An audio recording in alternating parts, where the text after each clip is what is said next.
Hello, this is Lindsay Boggs, and this is a video tutorial to show you how to create, set up, and organize your Trello board for Studio. So let me open up my little cheat sheet here.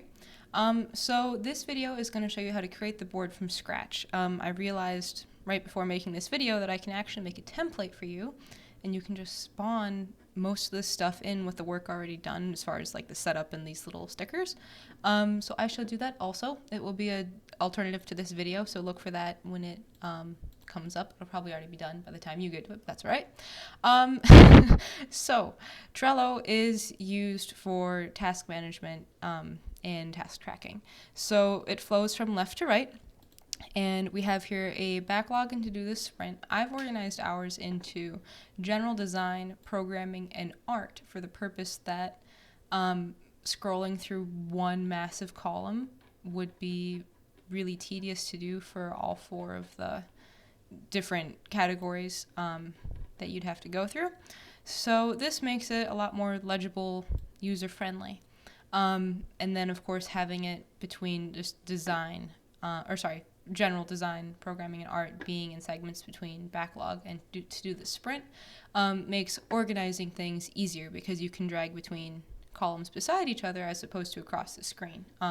For example, if all of the backlogs were here and then if all of the to do the sprint were over there. But this is just the way that we like to do it. If you find a better way, by all means, do that. But let's go ahead and get started because I shall not ramble any longer. Let's go ahead and close some of these tabs, and we will create a new Trello board. So you will have a page that looks like this, probably without a board in it, unless you already have one, but we can go ahead and hit Create New Board.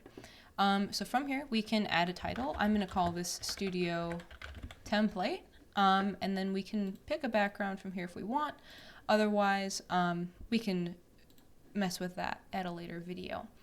So here we have our empty Trello board. The first thing you need to do is make sure that you have access to a burn down. See, it says Butler up here. I'm not really sure what that is, but it's never helped us, so don't worry about that. You do need a power up though. I believe it's called burn down. You get one free power up with the free version of Trello, which is everything you need. So we shall search burn down for Trello. It is this one right here. You click add. Yes, that's fine, and add. This board has reached its power up limit because it is a free board. You've just used your one free thingy. But that's fine. So now you can see you have burn down chart here. Make sure you have access to that. Hit burn down chart. The first time you load it, it will say something like, oh my goodness gracious. What is going on? Stop it. Stop it. Let's try that again. Stop. Okay, let me refresh the page. This is scary.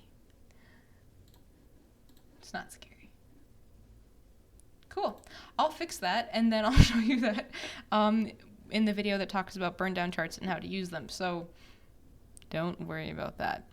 Anyway, let's go ahead and add a list. So we need our backlogs, and we need our to-do list sprint for each of these categories here: general design, programming, and art.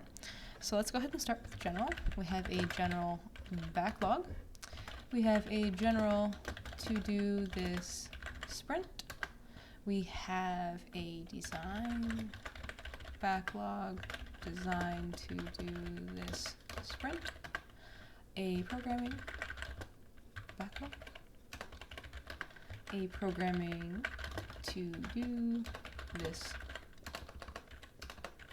sprint, and then of course art backlog, art to do this sprint. All right, let me check something here. Cool. So I can, I see.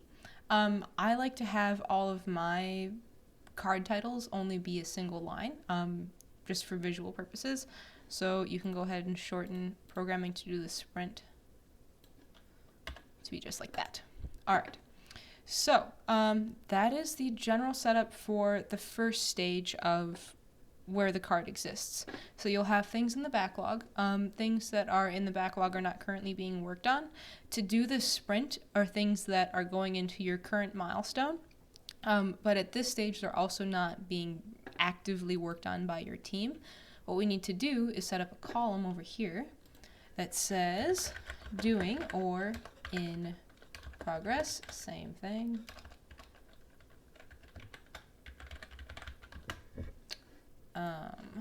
Which is going to look like this.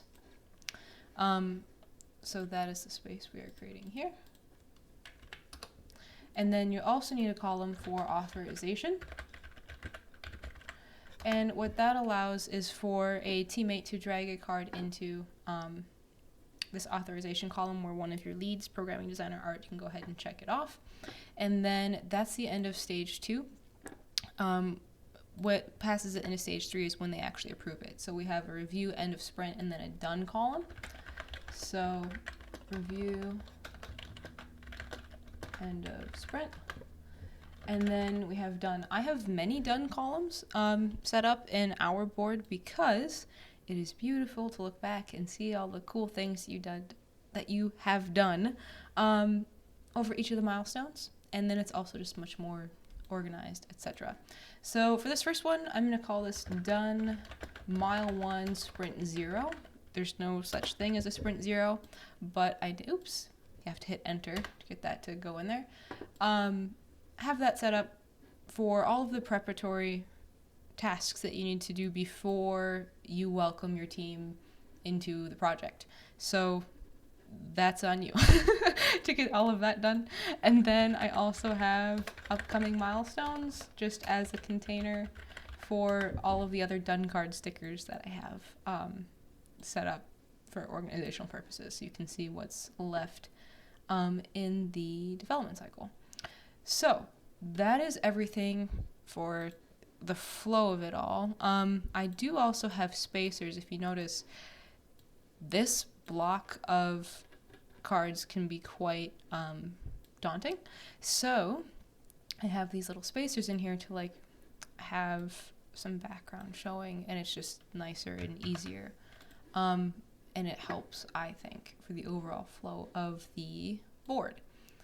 So let's go ahead and put those in between stages 1 and 2. I'm just going to copy this list and paste in my thing there and drag it to where I'd like it to be. If I refresh the page, I do believe this will fix itself. And it did.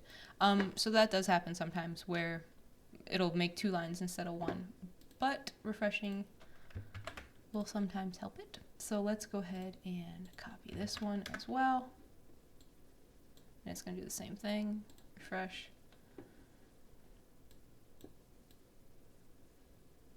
Awesome. All right.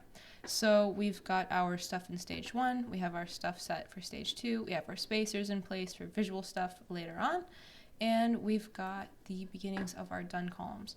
The very last thing, and this is just an extra thing that we have a design ideas miscellaneous and an example column. You should probably have an example column. That's what your team is going to access if they have questions, instead of, being lost or needing to seek out another teammate to answer that. They can look at an actual example card and maybe get that solved a little bit quicker. So having that set off to the side in an easy place where they can find it is a very good thing to do to the left of the screen. And then I also have copy list, design, ideas, and miscellaneous. These are things that we put for like upcoming levels that we haven't even thought about yet, or just things we want to circle back to. Probably things that are outside of the scope of this development cycle, being the semester. Just things that would make the project better we put here so we don't forget about them and we remember to make tasks for them. So this is the bulk of what you're going to need. That's everything set up for just the bare bones skeletal structure. We'll go into creating cards, making templates, getting the headers in, changing your background, all the other cool things you can do, using keywords to track your burn down chart and making sure that's optimized. That will all come up in these upcoming videos. And then again, look for the template, which I will create and post for you, so you don't have to actually go through and make all of these things unless you feel like doing it. So that is it for this very first tutorial, and I will see you in the next one.